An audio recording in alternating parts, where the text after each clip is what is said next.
દિવસભરના અગત્યના સમાચાર જુઓ દિવ્યાંગ ન્યૂઝના ટોપ ન્યૂઝમાં રોજ બપોરે 3 કલાકે અને રાતના 9 કલાકે. નમસ્કાર દર્શક મિત્રો, હું નેન્સી. આપ જોઈ રહ્યા છો દિવ્યાંગ ન્યૂઝના ટોપ ન્યૂઝ. આણંદ શહેરમાં જૂની પાણીની ટાંકી પાસે નગરપાલિકા દ્વારા માંડ 4 દિવસ પહેલા બનાવેલો નવો ડામર રોડ નલ સે જલ પાઇપલાઇન માટે ખોદવામાં આવતા સ્થાનિક લોકોમાં ભારે રોષ પ્રવર્તી ઉઠ્યો છે.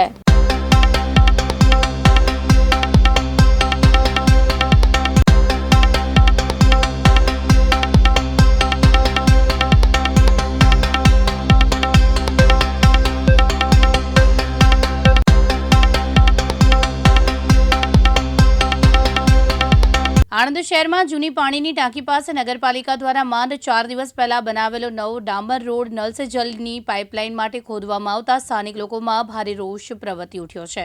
રાજ્યના મુખ્યમંત્રી ભૂપેન્દ્ર પટેલ દ્વારા નવા બનેલા રોડને ગટર કે પાણીની લાઇન માટે ખોદી નાખી સરકારી નાણાંનો દુર્વ્યવહાર કરવા સામે નારાજગી વ્યક્ત કરી છે અને નવો રોડ બનાવતા જ પહેલા જ ગટર પાણીની પાઇપલાઇનના કામ પૂર્ણ કર્યા બાદ નવા રોડ બનાવવાનું જણાવ્યું. આ વાતને હજુ થોડા દિવસો વીત્યા છે ત્યાં આણંદ નગરપાલિકા દ્વારા હજુ 4 દિવસ પૂર્વે બનાવેલો ડામર રોડ તોડી નલ સે જલ યોજના હેઠળ પાઇપલાઇન નાખવાની કામગીરી હાથ ધરવામાં આવતા લોકોમાં રોષ પ્રવર્તી ઉઠ્યો છે. આણંદના વલ્લભ વિદ્યાનગરની ફેવરિટ રિજન્સી હોટેલના રૂમમાં પતિએ પત્નીનું ગળે કાપી હત્યા કર્યા બાદ પોતે પણ પેટમાં છરીના ઘા ઝીકી આત્મહત્યાનો પ્રયાસ કરતા ચકચાર મચી જવા પામી છે. આ બનાવ અંગે પોલીસે વધુ તપાસ હાથ ધરી છે.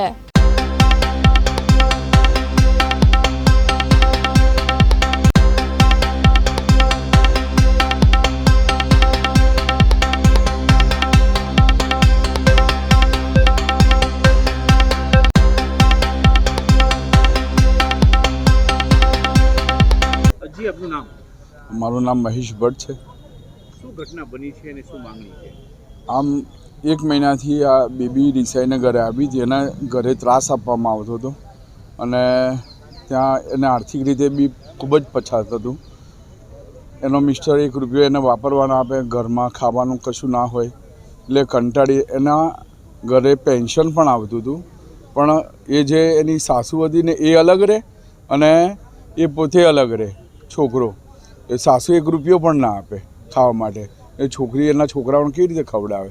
એટલે એ બિચારી પિયરમાં આવી ગઈ અને ત્યાર પછી બહુ ફરિયાદો કરી. એને નહોતું જવું. એના નણંદનું મામેરું હતું ને એ લોકોનો બહુ આગ્રહ હતો અમારા મામેરામાં આવી જાય તો અમારો પ્રસંગ સચવાઈ જાય.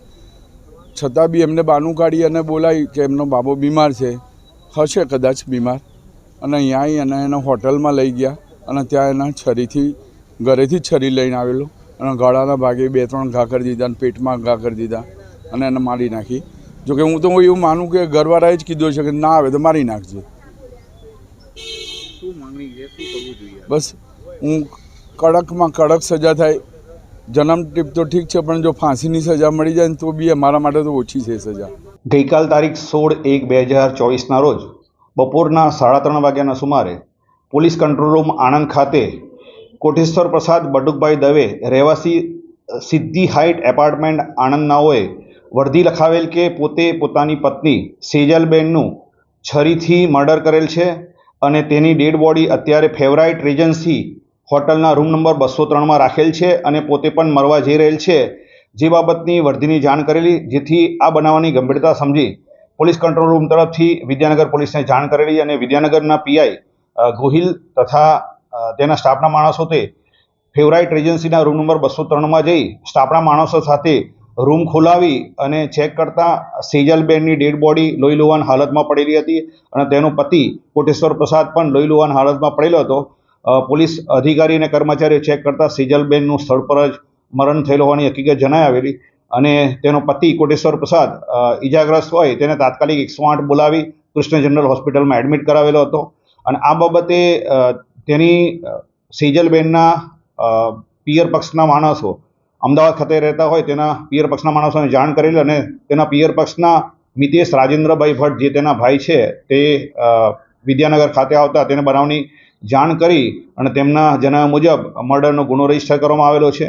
આ ગુનાની હકીકત એવી છે કે સેજલબેન પોતાના પતિ કોટેશ્વર પ્રસાદ સાથે ઘર કંકાસના કારણે છેલ્લા 1 માસથી પોતાના પેરેન્ટ્સ સાથે રહેવા ગયેલી હતી, પરંતુ પોતાના દીકરા હોસ્પિટલમાં એડમિટ હોય તેની ખબર અંદર જોવા માટે તે તકનો લાભ લઈ તેના પતિ તેને હોટલમાં લઈ જઈ અને તેનું છરીથી મર્ડર કરેલ હોવાની હકીકત જણાવેલ છે. આ બાબતે ગુનાવાળી જગ્યાએ forensic expert, forensic medicine, fingerprint એક્સપર્ટ્સની મદદ લઈ તપાસના કામે જે છરીનો ઉપયોગ કરેલો તે છરી તથા અન્ય પુરાવા એકત્રિત કરેલા છે. હાલમાં આ ગુનાનો આરોપી કોટેશ્વર પ્રસાદ શ્રી કૃષ્ણ જનરલ હોસ્પિટલમાં પોતે ઇન્જરી કરેલી હોય, ઇજાગ્રસ્ત હોય, તેને રિકવર કરવાથી ત્યાર પછી એને અટક કરવા માટે તજવીજ હાથ ધરેલ છે. સાહેબ, આ કોટેશ્વર પ્રસાદના પરિવારમાં કેટલા લોકો હતા કે એના બાળ બચ્ચાઓ? હાલમાં પ્રાથમિક હકીકત જાણવા મળેલ છે તે મુજબ કોટેશ્વર પ્રસાદને પોતાના 2 દીકરા, એક 13 વર્ષનો અને એક 10 વર્ષનો દીકરો છે અને પોતાની મમ્મી સાથે આણંદ ખાતેના સિદ્ધિ હાઇટ એપાર્ટમેન્ટમાં રહે છે.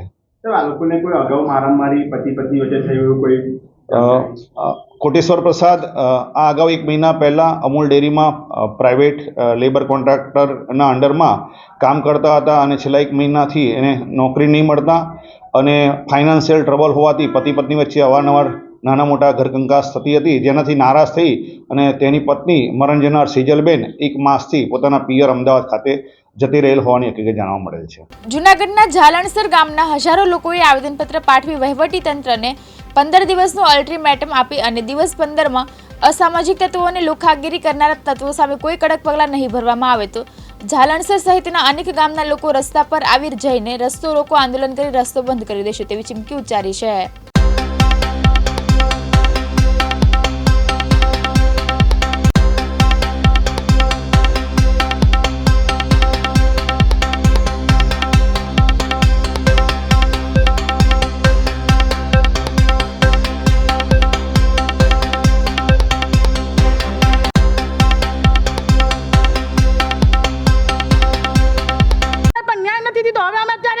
આખું ગામ 10 ટ્રેક્ટર ભરાઈને 1000 માણસો આવ્યા છે, હજી અમે આવો 50 ટ્રેક્ટર ભરાઈને આવશું. હવે ન્યાય નહીં મળે તો અમે અહીંયા રહેશું. હવે અમારે પૂરેપૂરો ન્યાય જોઈએ બધા પાસે. આ તો મુશ્કેલી અમારે 20 વર્ષ થયા છે, 20 વર્ષ થયા છે આ મુશ્કેલી, પણ કોઈ જાતે કોઈ અમને સપોર્ટ આપ્યો જ નથી. આપે અડ્ડા છે, દારૂના અડ્ડા છે, આવી જાય, પકડી જાય, પૈસા મળી જાય એટલે વાવા જવું, ભાઈ તારું કામ બતાવી ગયું. પછી એ નથી જોતા કે એનું ઘરે હું છે ને હું નથી. પૈસા પરમેશ્વર થઈ ગયો છે બધાનો, પણ પૈસા આમ જો કોકની ઘરની ઇજ્જત આબરૂ જોવો. તમે ક્યારે રજૂઆત કરી છે આની પહેલા? કેટલી વાર રજૂઆત કરી છે પણ કોઈ જવાબ નથી મળ્યો, કોઈ રિસ્પોન્સ નથી મળ્યો. ખાલી કાગળ ઉપર સહી થઈ ગઈ, હાલો નીકળો. હવે આજે અમારું ગામ આખું અહીંયા આવ્યું છે, હજી ન્યાય નહીં મળે તો અહીંયા અમે બેસવા તૈયાર છીએ. ધારાસભ્ય, સંસદ સભ્ય અને લોકપ્રતિનિધિને કોઈ તમે આ બાબતની રજૂઆત કરી? અમે બધાને રજૂઆત કરી છે, બધાને રજૂઆત કરી છે, કોઈનો રિસ્પોન્સ જ નથી, કોઈનો સપોર્ટ. બનાસકાંઠાના વડગામ તાલુકાના ધારેવાડા ગામમાં જવાનું થાય તો પીવાનું પાણી સાથે લઈને જવું પડે તેવી પરિસ્થિતિ આ ગામની છે. ગામમાં પ્રવેશીએ એટલે તમને પીવાનું પાણી ખારું જ મળે, કારણ કે ધારેવાડા ગામમાં એક પણ પાણીનો એવો સ્ત્રોત નથી જેથી મીઠું પાણી મળે અને જેને કારણે ખેડૂતોને હવે ખેતી કેવી રીતે કરવી એક જટિલ સમસ્યા છે.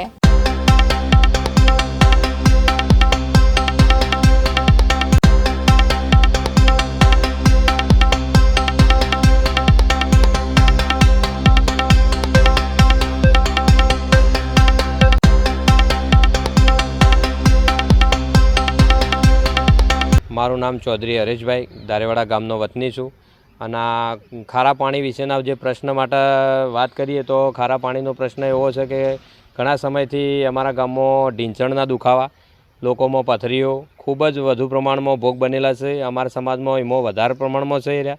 હવે સરકારે એના માટે ધરોઈની પાણીની વ્યવસ્થા કરેલી છે, પણ પંચાયતમાં ગવર્મેન્ટે ખૂબ એવા બોર કર્યા. અમારા ગામમાં 3 થી 4 બોર અનસક્સેસ જાય ગવર્મેન્ટના તાજેતરમાં જ. એના પછી લોકફાળો કરી ગામ લોકોએ એક બોર બનાવ્યો, પણ મૂળ મીઠું પાણી તો મળ્યું જ નથી. એમાં ખારા પાણીનું હાલ અમે શિકાર બનેલા જ છીએ. અને ખેતીની પશુપાલકની વાત કરીએ તો ખૂબ એવું નુકસાન ભોગવી રહ્યા હો કે જે ઉપજમાં કોઈ નહીં મળતું. મને હાલ મજૂરી જો કે પેદા થતું હોય તો સારું, પણ ખૂબ નુકસાન થઈ રહ્યું. પાણી પાયું હોય તો જાણે પાછળથી જોવામાં આવે તો જાણે મેઠાનો પટ પડ્યો હોય એવી રીતના મેઠા પકવતા હોય એવી રીતની સિસ્ટમ છે હાલ અમારા ગામની. એટલે સરકારને વિનંતી કરીએ કે આના માટે કોઈક જોગવાઈ કરે તો ખેડૂત પશુપાલક તો ખૂબ પરેશાન છે. પીવા માટે તો ધરોઈની જો કે થોડી વ્યવસ્થા થઈ છે ગામની, પણ ખેતીની ને એની વ્યવસ્થા માટે જો સરકાર કોઈક વિનંતીથી કોઈ કરે તો મેઠા પાણીની વ્યવસ્થા થાય તો સારી એવી માંગ છે ગામ લોકોની. એના માટે વિનંતી કરીએ અમે. મારું નામ દીપક ચૌધરી, હું ધારેવાડાનો વતની છું. એક ખેડૂતની વેદના તરીકે અમે એટલું તો કહી શકીએ કે અમારા ગામની અંદર ક્ષારવાળું પાણી છે ને જે ક્ષારવાળા પાણીથી અમારે ખેતી થતી નથી અને ખેતી જો સવારમાં પાણી પાઈએ તો એને બપોર સુધીમાં એનું ખારું મીઠા જેવું પટ બંધાઈ જાય છે. તો એના માટે અમે ગામમાં પણ ઘણા બોર કર્યા છે સરકારે, એ સરકારના બોર પણ નિષ્ફળ ગયા છે. અત્યારે સરકારે એવી તો વ્યવસ્થા કરી છે જે નર્મદાનું પાણી પીવા લાયક તો છે, પણ ખેતી માટે અમારે બહુ નુકસાન ભોગવવું પડે છે. ટપકની અને ફુવારાની વાત કરીએ તો સરકારે એ પણ યોજના લાવી છે પાણી બચાવ, પણ એ સક્સેસ અમારામાં અંદર થતા નથી કારણ કે એના પર ક્ષાર જમવાથી 6-12 મહિનાની અંદર ટપક પણ ફેલ થઈ જાય છે. જેથી સરકારને વિનંતી કરી કે કોઈ પાણી કે નહેર દ્વારા અમારા ગામની અંદર જો આ વ્યવસ્થા કરવામાં આવે અને ખેતી માટે જો અને પશુપાલન માટે જો આનું વ્યવસ્થા થાય તો અમે એક સારા ખેડૂત તરીકે અહીંથી ફાયદાકારક એમ કે ખેતી કરી શકીએ. અત્યારે અમારે ખેતીમાં જોઈએ તો મોટા ભાગનું નુકસાન જ છે અને એમાં વસ્તીની અંદર ગણીએ તો એમાં ઘૂંટણ અને પથરી જેવા અનેક પ્રકારના ભોગ બની શક્યા છે દુઃખોના. તો આના કારણે સરકારને એક નિવારણ આવી શકે એ માટે વિનંતી કરીએ છીએ. શું તકલીફ છે પાણીને લઈને? અમારા ગામમાં પાણી એટલું બધું ખારું છે ને કે કોઈ સાર જમી જાય, પીવા લાયક છે અને ખેતી લાયક એ નહીં. ઢોરાને પાવન તો એમ કે ઢોરો શકશે થતું નહીં. ઘણા ખરા તો અમને આમ હું રેઠા તગડી જ મેળવવા પડે એવા છે, એવી આ પરિસ્થિતિ છે. પછી કોઈ આ નર્મદાનું પીવા લાયક પાણી આવે છે એટલું સારું, પણ પીવા માટે જ કે પણ ખેતી તો કોઈ નિષ્ફળ જ બધી જાય છે, કોઈ સાર જ નહીં ખેતીમાં. શું માંગ છે તમારી? અમારા તો એમ કે સરકાર સાહેબ એક મેઠો પાણીની આલે ને તો ઘણું સારું ખેડૂતો આ પાણી ક્ષેત્ર માટે. મારું નામ અભુજી. બનાસકાંઠામાં આવેલા ડીસાના ભોપાનગર વિસ્તારમાં પિયરમાં આવેલી મહિલાની બુધવારે વહેલી સવારે પતિએ પંખો મારી હત્યા કરી હતી. વારંવાર થતા ગૃહ કલેશથી કંટાળી પત્નીને મારી નાખી હોવાનું કબૂલ્યું હતું. પોલીસે હત્યા કરનાર પતિની અટકાયત કરી વધુ તપાસ હાથ ધરી છે.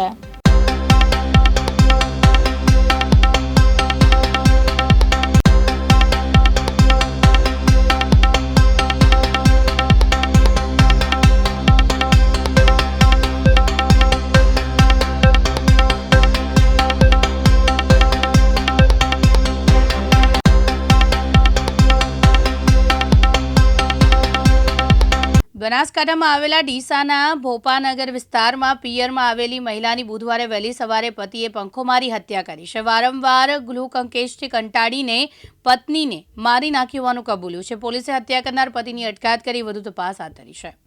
બનાસકાંઠા જિલ્લામાં આવેલા ડીસાના ભોપાનગર વિસ્તારમાં ઘરકંકાસમાં કંટાળેલા પતિએ પત્નીને પંખા વડે હુમલો કરી ઢીમ ઢાળી દીધું હતું. ઘરકંકાસમાં પતિ ચેતન માજીરાણાએ પત્ની રજુબેન માજીરાણાની હત્યા કરી છે. 6 બાળકોની માતાની પતિએ હત્યા કરતા અરેરાટી મચી ગઈ છે. પોલીસે લાશને પીએમઆરટી હોસ્પિટલ ખસેડવાની તજવીજ હાથ ધરી છે. મૃતક મહિલાના ભાઈએ ડીસા પોલીસ મથકે ફરિયાદ નોંધાતા પોલીસે વધુ તપાસ હાથ ધરી છે. ફરિયાદના આધારે પોલીસે ગણતરીના કલાકોમાં અટકાયત કરી જેલને હવાલે કર્યો છે. સુરત શહેરના સચિન પોલીસે હાઈવે ઉપરથી બાયોડીઝલ ભરેલા ટેન્કરને ઝડપી પાડ્યું હતું.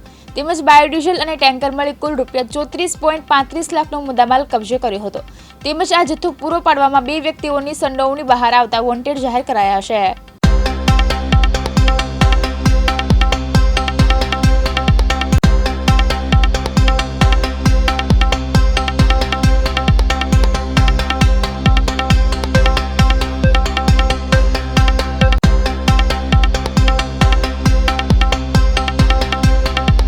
સચિન પોલીસ સ્ટેશનમાં તારીખ 15/1/2024ના સાંજના સમયે અમને બાતમી હકીકત મળેલી કે પલસાણા સચિન હાઈવે વાંજબ્રિજ પાસે વિકાસ સ્ટીલની સામેના ભાગે એક ટેન્કર બાયોડીઝલ જેવું પ્રવાહી સાથે પડેલ છે.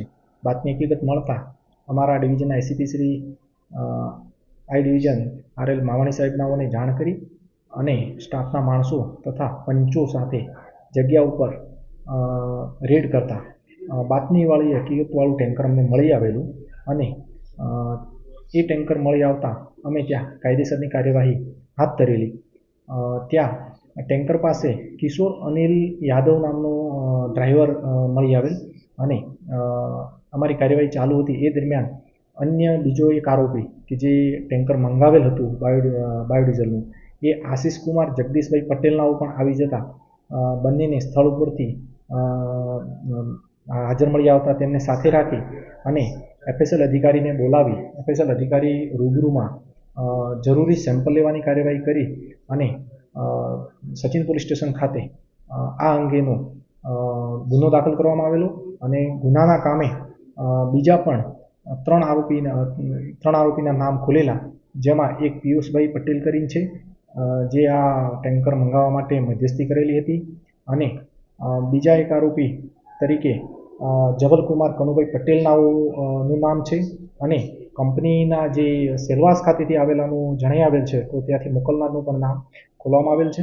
અને આ અંગે આ કેટલા સમયથી આવું પ્રવાહી મંગાવતા હતા અને અગાઉ ક્યારે મંગાવેલ છે એ બાબતે વિગતવારની તપાસ હાલમાં ચાલુ કરેલ છે અને આરોપીની ધરપકડ કરવામાં આવેલ છે અને પોલીસ વિગતવાર તપાસ કરી રહેલ છે.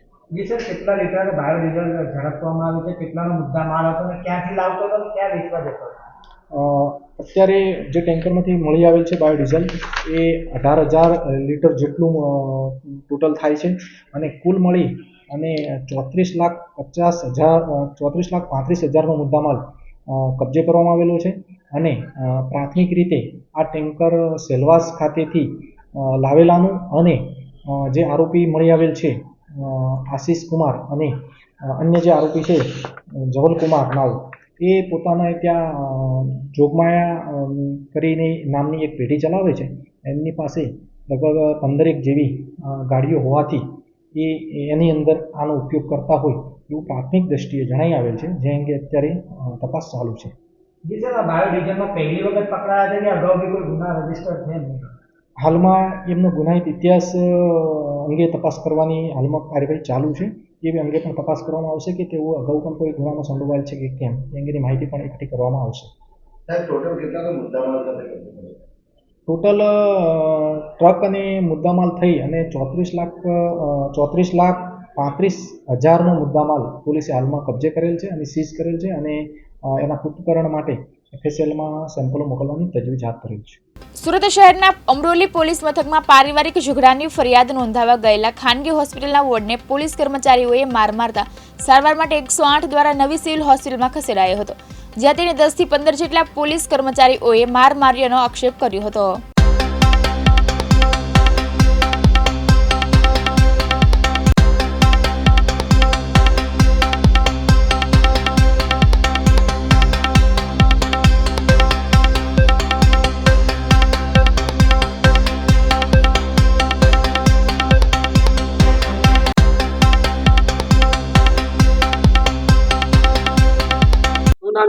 કંચનબેન, શું થયું હતું તમારે? અમારે કાંઈ નહીં, બે માણસનો ઝઘડો હતો ખાલી. અમારી દીદી છે ને એને અમને ખાલી મારું ઉઠતું સીટતું મારા ધણીને કીધું, પછી અમે બે માણસ કે મેં કીધું ચાલો આપણે મારે કેસ કરી, મારા ઘરની હાલાત ભંગાવવાની કોશિશ કરવા માંડ્યા એ લોકો. મેં કીધું આપણે તો કેસ કરી નાખીએ. બે માણસને ગયા, પછી મારા ઘરવાળો કે આપણે કાંઈ કેસ નથી કરવાનો, ઝઘડો નથી કરવો, ચાલી કે ઘરે વ્યા જાય, આપણે પછી સમાધાન કરી નાખશું, આટલું કહેતા હતા. તો અમે બે માણસ મને કે ચાલે એમ કે મારા હાથ પકડીને ખેંચતા હતા. એ પોલીસવાળા કહે કે બાઈને અહીં મારે છે એમ કરીને સીધા એને મારો જ. મેં કે સર એને છોડી દો, મેં કે એનો કાંઈ ગુનો નથી, વાંક નથી.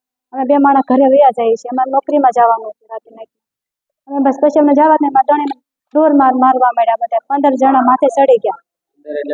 હા, પોલીસ સ્ટેશનમાં આપણે અમરોલી બંબા ગેટ પાસે આવ્યા, આવશી પાસે પોલીસ સ્ટેશન. હા, નદા ગઈ હતી પણ મેં નહીં કરી. પછી ગીતાબેન. ઝઘડો કાંઈ નહીં, મારું પેલા બીજા ઠેકાણે ઘર થઈ ગયેલું હતું લગ્ન, ત્યારે એક છોકરો હતો, એ લોકો મારા વરને કહેવા માંડ્યા કે એને લગ્ન થઈ. મેં મારા વરને તો કીધેલું જ હતું કે મારા લગ્ન બીજા થઈ ગયેલા છે. તે પછી મેં બીજા લગ્ન કર્યા હતા. અમે ગયા હતા 15 તારીખે અમે ગયા હતા રાતે 9 વાગે. હા, આપણા ખીરની દી. એ પછી લોકો મારવા માંડ્યા 9 વાગે રાતના. એ આખી રાત લોકલમાં રાખ્યા, પછી કાલે રાત ઉપર છોડ્યા એને. હા, આખી રાત નહીં, મને બહાર કાઢી મૂકી અને એને એકલાને એમાં રાખી દીધા. હા, કાલે એને 5-6 વાગે છોડ્યા. મેં પછી ઘરે પોલીસ સ્ટેશનમાં જ ત્યાં રહી, આખી રાત બેઠી. પછી ત્યાંથી મને મેં સર ઘણી ગીરગીરાઈ, મેં સર મારા પતિને છોડી દો, અમારે કાંઈ ઝઘડો નથી. અમે ખાલી મારી દીદીએ ખાલી એટલું કહેતી હતી કે એના લગ્ન બીજે થઈ ગયા છે તો એનું ઘર ભંગાઈ નાખ્યું છે એમ કહેતી હતી. તો મેં કીધું અમારે કાંઈ એ લોકોની હારે પછી અમે સમાધાન કરી નાખશું, જવા દો, અમારે કાંઈ નથી કેસ કરવો. અમે બે માણસ ડરી ગયા, તમે ઘરે જવાનું કહેતા. તો એ મને ખીસ કરતા હતા કે ચાલ ઘરે કે એમ કહેતા હતા. પોલીસવાળા કે અહીંયા કે બાઈને કે મારે એમ કરીને ડાયરેક્ટ આને 15 જણાએ પકડી લીધા. હા જેટલા બધા હતા એટલા બધા એ કઈ નામની ખબર નહીં. નહીં એવું કઈ મને ખબર નહીં. મને તો મેડમ હતી એને પકડી લીધી, 2 મેડમ મારા ધણીને માતા મેં દોડીને જાતી હતી કે આને બહાર કાઢી નાખો કે. અમે હોસ્પિટલમાં જોબ કરીએ છીએ. હા આ મારા બીજા લગ્ન અહીંયા મારા 3 વર્ષ થઈ ગયા.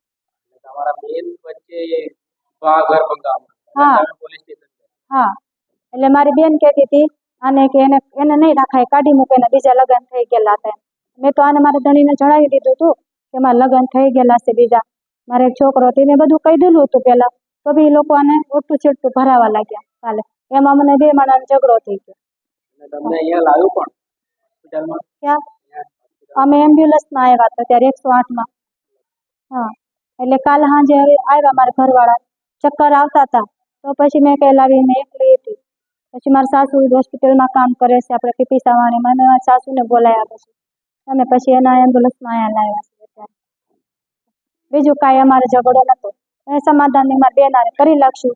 એ લોકોએ અમારું સાંભળ્યું જ નહીં અને ઢોર મારવા માંડ્યા મારા ધણીને. બસ મેં અમને છોડી મૂક્યા હોત તો અમારે કાંઈ નહોતું. કિશન અમરોલી. હા અમરોલી પોલીસ સ્ટેશનમાં જ માર્યા. અમે હજી 2 માણસ અંદર ગયા, તમે ખાલી વાત કરતા હતા એવા એ લોકો કઈ સાંભળ્યું જ નહીં અને એ લોકો ડાયરેક્ટ મારવા જ મળ્યા. મેં કીધું સર મારો માં એને કઈ વાત નથી, એનો શું ગુનો છે? એટલી વાતમાં મેં એને કઈ એવો મોટો ગુનો નથી કરી નાખ્યો તો તમે એને એટલી મારવા મળ્યા છો. નહીં મને જેમ મેં સરને કીધું સર એને છોડી દો. મેં એને પગમાં ગીડગીડાવા મળી હતી તો એ સર મને ગાળું બોલતા હતા ખાલી, ચાલ નીકળી કે અહીંથી કે જેમ તેમ મને ગાળું. નહીં મને એક નામ નથી આવડતું. કેટલા જણા હતા? 10-15 જણા હતા, બધા પોલીસ વાળા, બધા વર્દીમાં ને એક હતા સાદી વર્દીમાં, એટલે આપણે શર્ટ બુશર્ટ કરેલા હતા એ, એટલે બધા મારતા હતા. હોસ્પિટલમાં કામ કરું. મારે હાઉસિંગમાં જ છે. હા એમાં કઈ નહીં, અમે 2 જણા કેસ લખવા ગયા હતા. મારા ઘરના કે હાલો એ આપણે 2 અને 2 ના બાજુ થયું હતું ત્યાં કે મારા ઘરવાળા કે ચાલો કે આપણે કેસ લખી નાખશે. મેં કીધું કાંઈ કેસ લખવાનું નથી. મેં કીધું તો જવા દે. મેં કીધું આપણે સમાધાન 2 જણા કરી નાખશે. એને મેં મારા ઘરના આમ કરી હાલ મેં કીધું ઘરે જઈએ કે આપણે ખોટું કાંઈ બાંધવા નથી. એટલામાં પછી કે બાઈ પર આમ હાથ ઉઠાડે. મેં કીધું સર કે હાથ ઉઠાડે નહીં. મેં કીધું એને એમ કીધું હાલ. મેં કીધું આમાં તો 2 હસબન્ડ વાઈફ છે. મેં કીધું આમાં હતા હાલે. મેં કીધું પછી અમને મને લઈને અંદર જાય પછી મારા વાળ પકડીને બધા ખેંચવા મળ્યા. પછી બેલથી બધું મારવા મળ્યા. અમે આપણે અમરોલી પોલીસ ચોકીમાં ત્યાં લગભગ 10-15 જણા જેવા હતા મારા વાળા, અને એમાં 2 જણા એક એસપી હતા અને એક એના બીજો હતો. એ 2 જણા પટ્ટાથી મારતા હતા. બાકીના ફોન હતી યાદ નહીં. અને પગ મૂકી દીધું હતું મારા ગળા ઉપર. પછી અહીંયાથી એક જણા ગળું દબી દીધું. પછી જ્યારે મને બેહાડી દીધો બીજે કર્યું, તમારી દાઢી ખેંચવા મળ્યા અને મારી મૂળ ચાલુ વાળ ખેંચવા મળ્યા બધામાં. એવું કહ્યું સાહેબ. એમ કીધું સાહેબ મારે જવા દો. સાહેબ મારે નાઇટમાં જવું છે હોસ્પિટલમાં. મારે તો નાઇટનો ટાઈમ છે. કીધું મને જવા દે કે હમણાં તારે નહીં જવાનું થાય કે તારા ગેટ જે તોડવાનો હોય એ તોડી નાખ્યું તારું જે એમ હિસાબથી મને કહેતા હતી. એ મને લોકોને મને નથી જવા દીધું નાઇટમાં કે તારે અહીંયા જ રહેવાનું છે કે હવે તારે સવારમાં છોડશે કે આ તો સુધી તો કાંઈ નહીં. મેં તો કાંઈ નહીં. મેં કીધું મને વહેલા હારું છોડી દીધું. મેં કીધું સાહેબ 8 વાગે. મેં કીધું એક તો મારે પછી નાવા ધોવાનું, મેં કીધું ખાધું નથી, એક તો ભૂખના મારે ચક્કર આવે. પછી મારે શર્ટ ફાડી નાખ્યા, પછી મારી અંદરની બનિયાન બી ફાડી નાખી. પછી પેન્ટ ઉતારતા હતા. પછી મેં કીધું સર એમ હું કામ મારું છું સર? તો પછી મારી પેન્ટ ખુલી ગઈ. પછી ખુલ્લી મેં પછી પાટલું મેં ઉપર ચડાવી દીધું. આ મારી હતી વાત. બસ તો પછી છોડાય ને પછી હું કોર્ટમાં ગયા કે કોર્ટમાં જાઓ કે તમને કોર્ટમાં છોડશે. એટલે પછી હું કોર્ટમાં ગયો. પછી ત્યાંથી પછી કાંઈ લખાણ ખાલી સિગ્નેચર કરીને પછી હું ત્યાંથી મૂકી એમ. પછી મારા ઘરને ફોન કર્યો, હું અહીંયા હલવાઈ ગયો છું તો અહીંયા આવી જજે મને લેવા. પછી એક વાત રહી ગયો, મારા ઘરના પછી ખરાબ બોલવા મળ્યા કે તે હા કે મારા ઘરના કીધું કે તમે માફી માંગે છે. મારા ઘરના માફી માંગી કે સોરી મારાથી જે બી ભૂલ થઈ ગઈ કે કાકા માવરને છોડી દીધું સર કે ખોટા એને મારો નાખે. અને એમ હિસાબે સરે પછી શું કીધું એને કે મારા લોહો પકડી લે કે આમ પકડી લેજે કે એને માપીને પકડતી છે કે પગ પડે છે કે આ પકડી લે કે એમ વિશે બોલતા એમ ગાળ બોલે. અહીંયા અમે આમાં હસા ત્યાં સુરતમાં વાલીઓ માટે વધુ એક ચોંકાવનારો કિસ્સો સામે આવ્યો છે. ઉધના વિસ્તારમાં માતાએ મોડી રાત્રે 1 વર્ષના બાળકને સ્તનપાન કરાવી સુવડાવ્યો હતો. જો કે બાળક સવારે ઉઠ્યો ન હતો.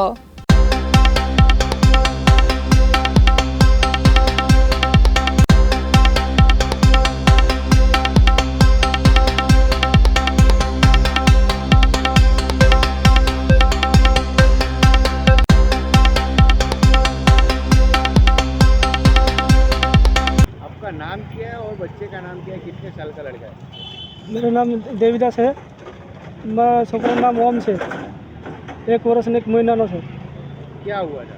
कहीं 2 દિવસથી બીમાર હતો ને બીમાર હતો પછી દવાખાને લઈ ગયા હતા. બાટલા આપેલી દવાખાનામાંથી પછી દવા પાઈ દીધી. અમે ખાઈને સૂતા હતા. પછી 4 વાગે મમ્મીને દૂધ પીતો હતો. પછી 6 વાગે અમે ઉઠાડ્યો એને તો ઉઠ્યો નહીં. પછી થોડો શ્વાસ ચાલતો હતો. પછી સિવિલમાં લઈને આવ્યા અમે. પછી સિસ્ટરે કીધું કે એમ સિસ્ટર કીધી હતી કે ઓફ થઈ ગયો છે ભાઈ એમ કહેતો હતો. સુરતમાં કઈ જગ્યા પર? સુરતમાં ઉધના ઉધના ઉધના ઉધના કલ્યાણકોટી. બચ્ચાનું નામ શું? બચ્ચાનું નામ ઓમ છે. ઓમ. તમારી કઈ માંગ? કઈ માંગ નથી અમારે. શું કર્યું? કેટલા વર્ષનો છોકરો છે? 1 વર્ષ ને 1 મહિનાનો. કઈ જગ્યાએ પ્રાઇવેટ બતાવો તમારે? હે? કોઈ જગ્યાએ પ્રાઇવેટ હોસ્પિટલમાં બતાવો? ના, નથી બતાવ્યો. બનાસકાંઠાના પાલનપુરમાં 1000 જેટલી આશા વર્કરની રેલીએ સૂત્રોચ્ચાર કરી કલેક્ટર કચેરી પહોંચી આવેદનપત્ર પાઠવી પોતાની માંગણી કરી. 6 દિવસમાં આશા વર્કરોની માંગણી નહીં સંતોષાય તો જિલ્લાની સમગ્ર આશા વર્કરો હડતાલ પર ઉતરશે તેવી જવાબદારી સરકારની રહેશે તેવી ચીમકી ઉચ્ચારી હતી.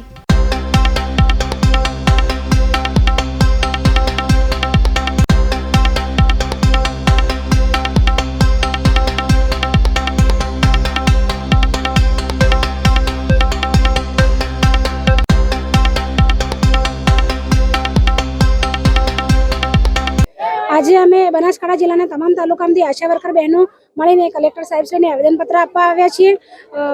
એપ્રિલ 2023 અત્યાર સુધી 9 મહિના સુધીનો જો 50% ટોપઅપ વધારો બહેનોને મળ્યો નથી. 2500નો વધારો વાવ તાલુકાની અંદર એપ્રિલથી અત્યાર સુધી મળ્યો નથી. તો આ બહેનો જ્યારે આરોગ્યની મહત્વની કામગીરી કરી રહ્યા છે, માતા મરણ અને બાળ મરણ ઘટાડી રહ્યા છે, મેલેરિયા નાબૂદી, પોલિયો નિવારણ કરી રહ્યા છે, તો આ બહેનોને એમના હકનું વેતન જ્યારે મળતું ના હોય, 9 મહિના સુધી એમનું વેતન ન મળતા ત્યારે આ બહેનોમાં ભારે અસંતોષ દેખાઈ રહ્યો છે. જો બહેનોને ટૂંક સમયમાં વેતન એમનું નહીં મળે તો એ લોકો કામગીરીથી અળગા થઈને હડતાલ કરશે અને એ હડતાલ દરમિયાન માતા મરણ, બાળ મરણ અથવા બીજી કોઈ પણ આરોગ્યની આપત્તિજનક ઊભી થશે તો એ સંપૂર્ણ જવાબદાર જે તે વહીવટી અધિકારી સાહેબશ્રીની રહેશે. ઠાકોર મમતાબેન ભીખાજી, આશા વર્કર. અમે ગામ વિસ્તારમાં આશા વર્કર તરીકે રહીએ છીએ અને દૂરના વિસ્તારોમાં આશા વર્કર ફીલ્ડ તરીકે કામ કરે છે. આજે એપ્રિલ 2023 થી આજ સુધી વધારો કે 50% કોઈ બેનને ચૂકવવામાં આવ્યો નથી અને બહુ અસંતોષ છીએ અમે. અને સરકારને અમે તાત્કાલિક જો અમારો પગાર અને વધારો નખાઈ જાય અઠવાડિયાની અંદર તો બરોબર છે, નહીં તો અમે અઠવાડિયાની અંદર પૂરી હડતાલ ઉપર ઉતરવાના છે બહેનો. અને જો હડતાલ ઉપર ઉતરશું તો માતા મરણ, બાળ મરણ જે તે થશે એની જવાબદારી પૂરી આરોગ્યની રહેશે. રાજકોટ જિલ્લામાં આવેલા જસદણમાં 17 વર્ષની સગીરા પર કોલેજિયન યુવાને દુષ્કર્મ આચર્યું હોવાના આક્ષેપ સાથે ફરિયાદ નોંધાતા ચકચાર મચી ગઈ છે. થોરિયાળીના 19 વર્ષીય મેહુલ ભાણજી ઝાપડિયા સામે આઈપીસી 376 અને પોક્સો સહિતની કલમો હેઠળ ગુનો નોંધાયો છે. આરોપી યુવકના સગા સગીરાના ગામમાં રહેતા હોય પ્રેમજાળમાં ફસાવી સોશિયલ મીડિયા મારફત વાતચીત કરી અડધી રાત્રે મળવા ગયો હતો અને બળજબરીથી શરીર સંબંધ બાંધ્યો હતો. પીઆઈ તપન જાનીના માર્ગદર્શન હેઠળ પોલીસ સ્ટાફે આરોપીની અટકાયત કરી છે.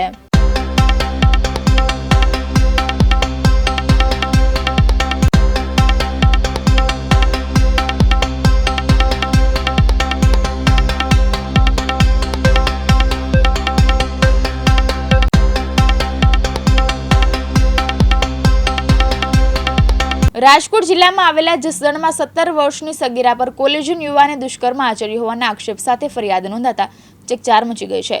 થોરિયાળીમાં 19 વર્ષીય મેહુલ ભાણજી ઝાપડિયા સામે આઈપીસી 376 અને પોક્સો સહિતની કલમો હેઠળ ગુનો નોંધાયો છે. આરોપી યુવકના સગા સગીરાના ગામમાં રહેતા હોય પ્રેમજાળમાં ફસાવી સોશિયલ મીડિયા મારફત વાતચીત કરી અડધી રાત્રે મળવા ગયો હતો અને બળજબરીથી શરીર સંબંધ બાંધ્યો હતો. પીઆઈ તપન જાનીના માર્ગદર્શન હેઠળ પોલીસ સ્ટાફે આરોપીની અટકાયત કરી છે. પીડિતા 17 વર્ષીય સગીરા ધોરણ 8 સુધી ભણેલી છે, જે પછી તેણે સ્કૂલ છોડી દીધી હતી અને ઘરકામ કરતી. આરોપી મેહુલના સગા સગીરામાં ગામમાં જ રહેતા હતા. પ્રસંગોપાત આરોપી સગાના ઘરે ગયેલો અને સગીરા ઉપર તેની નજર પડી હતી. તેને સગીરાને પ્રેમજળમાં ફસાવી હતી. નામ વગેરે પૂછી સોશિયલ મીડિયા પર ઇન્સ્ટાગ્રામ સહિતની એપ મારફતે સંપર્ક કરી વાતચીતો કરતો. સંપર્ક થયાના 3 મહિના બાદ તારીખ 15 જાન્યુઆરીના રોજ યુવક અડધી રાતે સગીરાના ગામ પહોંચ્યો અને મેસેજ ફોન કરી સગીરાને ઘર બહાર મળવા બોલાવી. પછી રાત્રિના અંધારાનો લાભ લઈ બળજબરીથી સગીરા સાથે શરીર સંબંધો બાંધ્યો હતો. સગીરાએ આ અંગે પરિવારને આપવીતી જણાવતા અંતે ગુનો દાખલ કરાયો હતો. ફરિયાદ નોંધાતા જસદણ પીઆઈ તપન જાનીએ વધુ તપાસ હાથ ધરી હતી. સગીરાના મેડિકલ તપાસ સહિતની કાર્યવાહી કરવામાં આવી હતી. જસદણમાં કોલેજનો અભ્યાસ કરતા આરોપી યુવકને ઝડપી તેની ધરપકડ કરવામાં આવી છે. ઘરે ઘરે દીવડા પ્રગટાવી ભગવાન રામચંદ્રજીના પ્રાણ પ્રતિષ્ઠા ઉત્સવની ઉજવણી થાય તે માટે બારડોલીમાં આવેલા જલારામ મંદિરે મફત 4000થી વધુ દિવ્યાંગ બાળકો દ્વારા બનાવેલ કોડિયાનું વિતરણ કરાયું.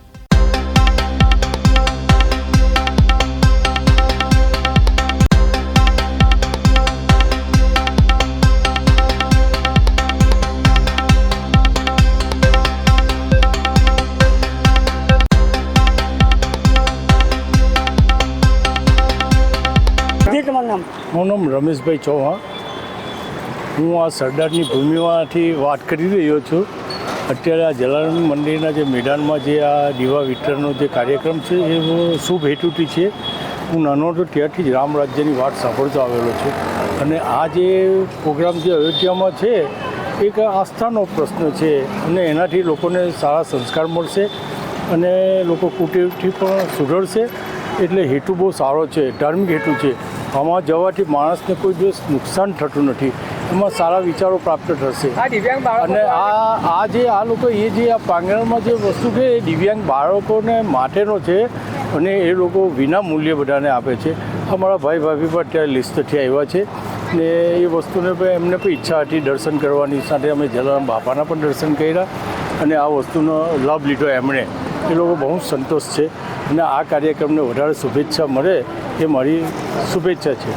મારું નામ Kamini Mewada, Shantinath Sevashram, Kharvasa, Bardoli, universal welfare trust of India. આપણે જે દીવડાનું આજે વિતરણ કરી રહ્યા છો, કેટલા દીવડાનું કરવાના છે, કોના સહયોગથી કરવાના છે અને મુખ્ય હેતુ શું છે અને આ દીવડાઓ કોણ બનાવતા? આ દીવડાઓ અમારા મનબુદ્ધિના બાળકો દ્વારા બનાવેલા છે અને અમને વિશ્વ હિન્દુ પરિષદ તથા બજરંગ દળના લોકોએ અમને આ સપોર્ટ કર્યો છે. બીજું કે અમે અત્યારે 4000 દીવડા એવા બનાવેલા છે કે આપણા વર્ષો જૂની જે આપણી એક પ્રતીક્ષા હતી કે આપણા રામ મંદિરનું ભવ્ય નિર્માણ થાય અને એમાં પ્રાણ પ્રતિષ્ઠા થાય, તો એ શુભ અવસરે અમે બીજો તો યોગદાન નથી કરી શકતા, પણ અમારા બાળકો દ્વારા આવી બધી જે પ્રવૃત્તિ થતી છે તેમાંથી અમે 4000 દીવડાનું આજે અમારી સંસ્થા અને અમારા બાળકો દ્વારા વિના મૂલ્યે વિતરણ કરવાના છીએ, જેનાથી લોકોમાં જાગૃતિ આવે, લોકોના ઘરે ઘરે દીવડા પ્રગટે અને જે રામ મંદિરનો જે મહિમા છે એ લોકોને સમજાય અને લોકોમાં જાગૃતિ આવે. ધનુબેન અમે અહીંથી જતા હતા તે અમે મંદિરે આવેલા હતા, જતા હતા તમે આ વાંચ્યું તો કે ઇનામ દીવડા ઇનામ વિતરણમાં આપેલા છે એટલે અમે 22 તારીખે રામ મંદિરનું. સુરતનગર પ્રાથમિક શિક્ષણ સમિતિની સામાન્ય સભામાં વિવિધ પ્રશ્ને ગરમાટો જોવા મળ્યો હતો. લેબ ટેસ્ટ કરાવ્યા વગર જ વર્ક ઓર્ડર આપવામાં આવ્યો હોવાનો આરોપ લગાવ્યો છે.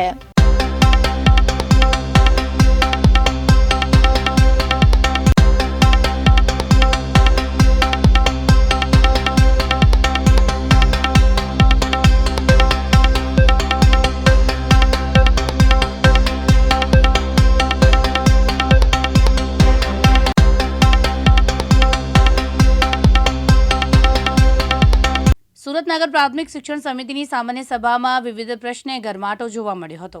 લેબ ટેસ્ટ કરાવ્યા વગર જ વર્ક ઓર્ડર આપવામાં આવ્યો હોવાનો આરોપ લગાવવામાં આવ્યો છે. સુરતનગર પ્રાથમિક શિક્ષણ સમિતિની સામાન્ય સભા યોજાઈ, જેમાં વિવિધ કામો બાબતે વિરોધ પક્ષ દ્વારા વિરોધ કરાયો. વિદ્યાર્થીને પ્રવાસ નહીં લઈ જવા મુદ્દે બૂટ મોજાનો ઓર્ડર મોડો આપવા મુદ્દે વિરોધ કરવામાં આવ્યો.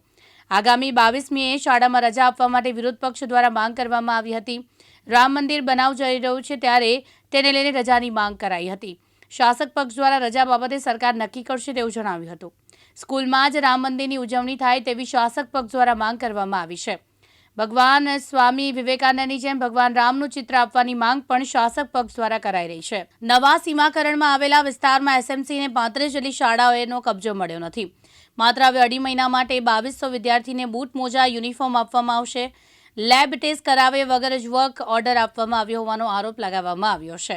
વીર નર્મદ દક્ષિણ ગુજરાત યુનિવર્સિટીમાં રામ મંદિર પ્રાણ પ્રતિષ્ઠાને લઈને ભવ્ય ઉજવણી કરવામાં આવી રહી છે. યુનિવર્સિટીના આર્ટ અને કળાના વિદ્યાર્થીઓ દ્વારા વેસ્ટમાંથી બેસ્ટ કલાકૃતિ બનાવવામાં આવી છે.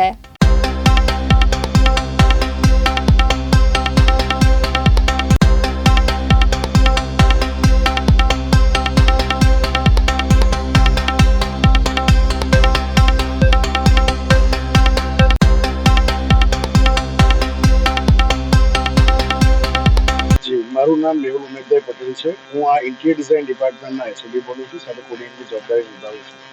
આ ભાગરૂપે અહીં જે આ કામ કરવાનું છે તે આખા દેશમાં અને સમગ્ર વિશ્વમાં જે અયોધ્યા ખાતે રામ મંદિરની પ્રતિષ્ઠા કરવામાં આવી રહી છે એના જ ભાગરૂપે યુનિવર્સિટીમાં રામોત્સવની ઉજવણી પણ 16 થી 22 દરમિયાન કરવામાં આવી છે.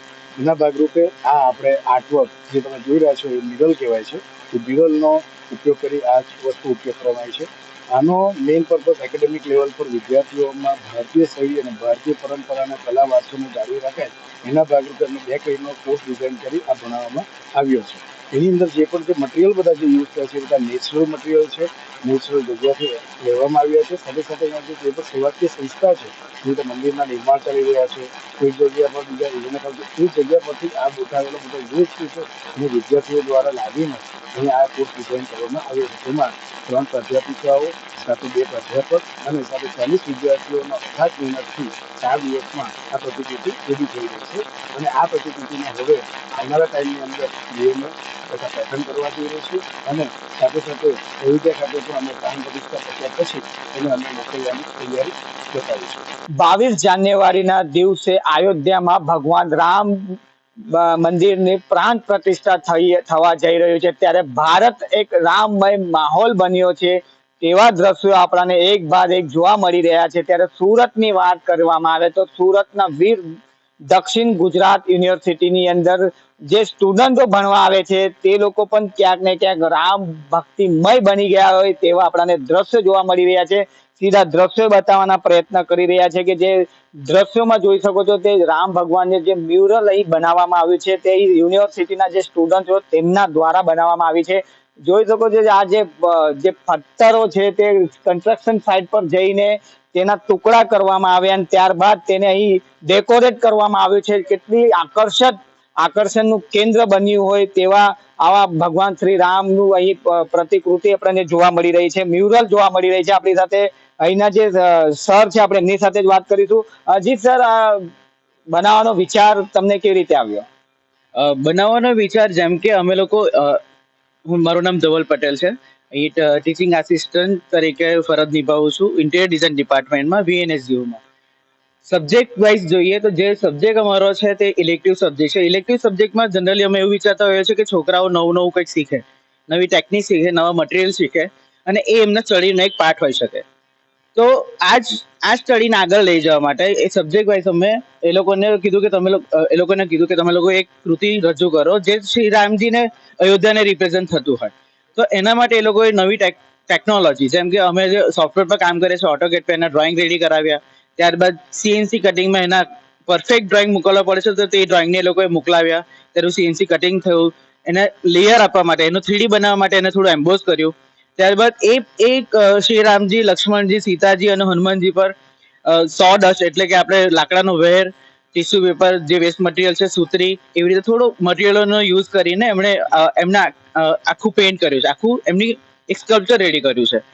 જે પાછળ બેકગ્રાઉન્ડમાં દેખાય છે તેમાં સ્ટોન નજર આવી રહ્યું છે. એ સ્ટોનમાં એ લોકોએ ઇન્ટિરિયર સાઇટ પર કે એક્સટિરિયર સાઇટ પર આપણે પ્લેટફોર્મ, ફ્લોરિંગ એ બધામાં યુઝ થતા માર્બલ, ગ્રેનાઇટ અને પથ્થરોનો યુઝ કર્યો છે. જેમાં મંડાલા stone, Jaisalmer stone, white marble, બધા પથ્થરનો ટુકડા જાતે લાવીને ટુકડા કરીને એની ચિપ્સ બનાવીને એનું આર્ટ મ્યુરલ બનાવ્યું છે.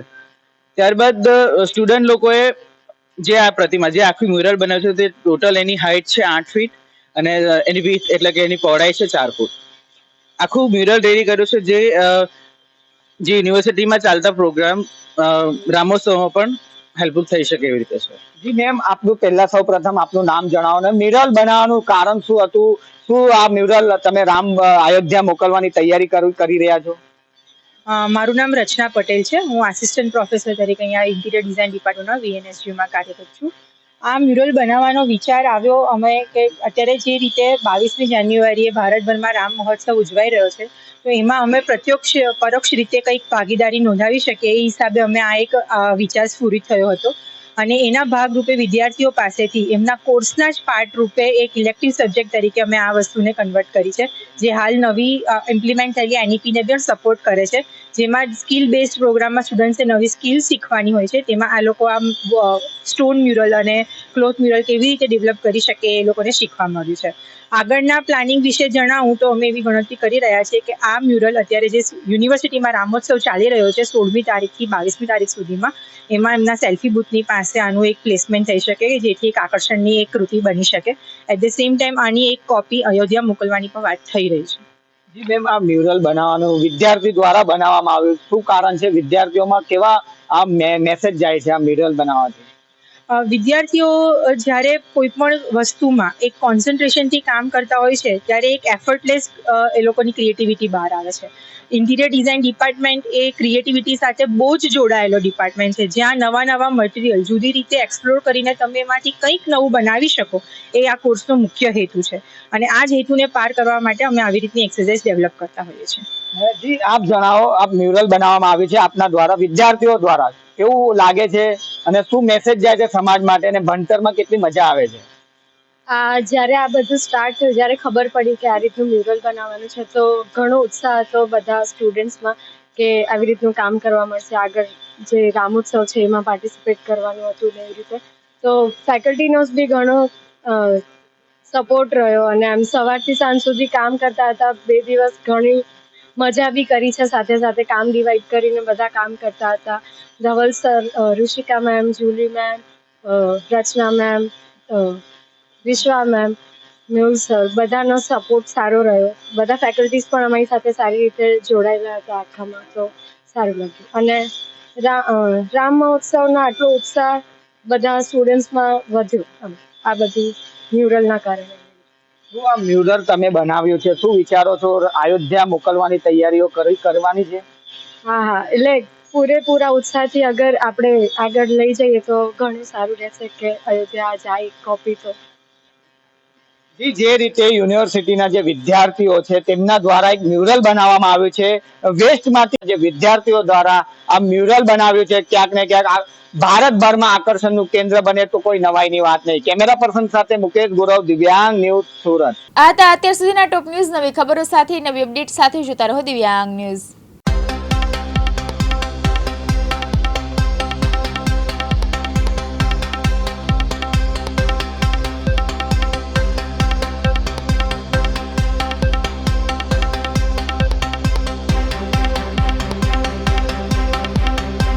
દિવસભરના અગત્યના સમાચાર જુઓ દિવ્યાંગ ન્યૂઝના ટોપ ન્યૂઝમાં રોજ બપોરે 3 કલાકે અને રાતના 9 કલાકે.